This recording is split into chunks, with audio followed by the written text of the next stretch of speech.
Welcome back to the Tennessee Frugal Craftsman. It's a nice sunny afternoon here in eastern Tennessee. It's in the low 60s.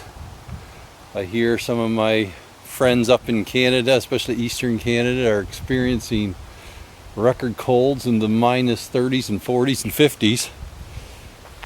That's why I love eastern Tennessee.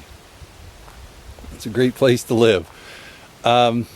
This is a video, it's kind of a spur of the moment video I want to do, but it's for all sawmill owners, particularly Woodland Mills owners. I need some input. Being a new miller, I've only been at it a little over a year.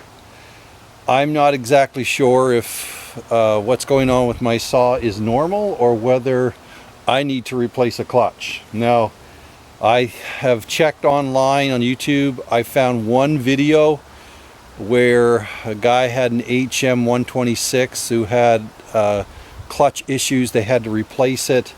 He said he'd only milled about 10 logs with it over a period of a year.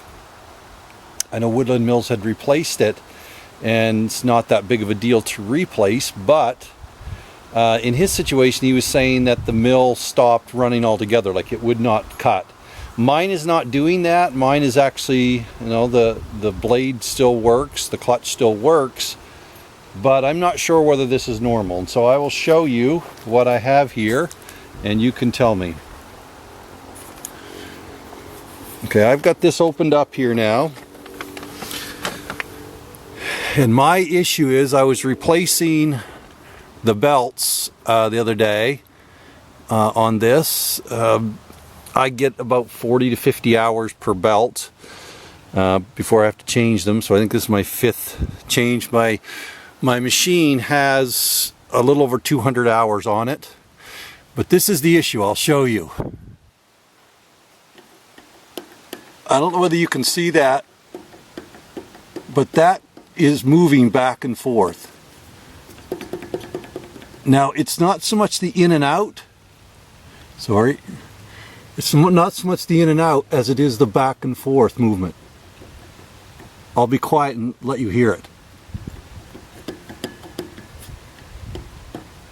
So I'm not sure whether this is normal. Now, I haven't got, there's no tension on the blade right at the moment, but obviously the belt is tight.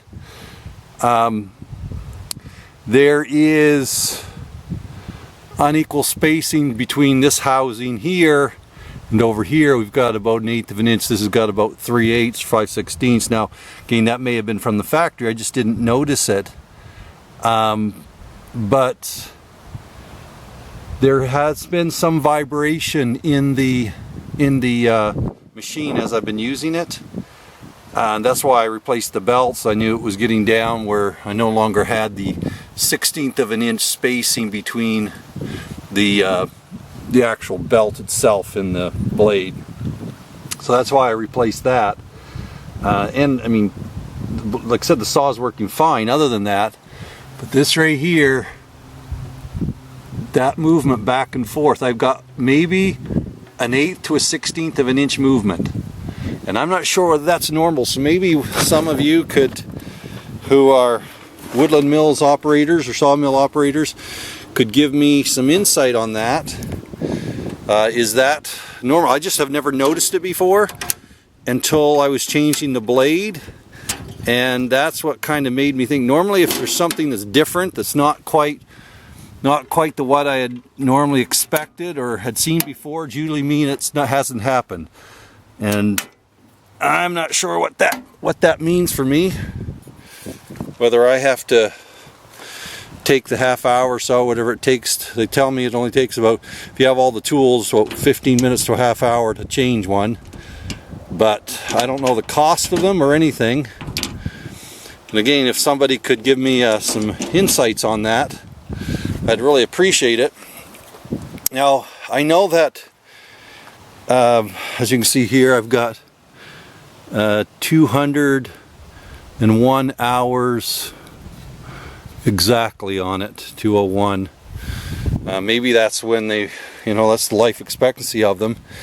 I do know that I was having some some movement in the head, that this part here about 3 weeks ago was moving back and forth, and I had to go in and tighten up the shims on these. Had to go in and tighten the bottom shims and push the bushings in there because there was too much play in the bottom, and it was causing the head to move back and forth. And when I tightened those shims on each side, and it seems to be more so on the bottom side where you're getting the push, when you're getting the friction pushing into the machine, into the wood, that'll wear those bushings, all they are is neoprene bushings in there.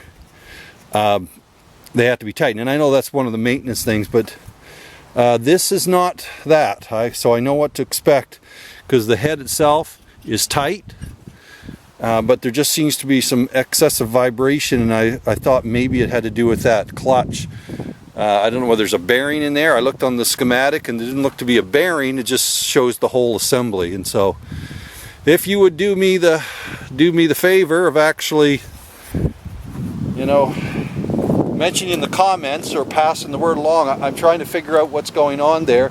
I have put in a email request to the tech at Woodland Mills, but I'm just curious on what you all were thinking here over the weekend. Maybe you could chime in and give me some insights. And so I appreciate it's a short video. I just wanted to ask you a few questions and pick your brain. What better way than the hundreds and thousands of sawmill owners? And so if you would, please respond and see if we can get to the bottom of this. Until next time, as always, you have a great day.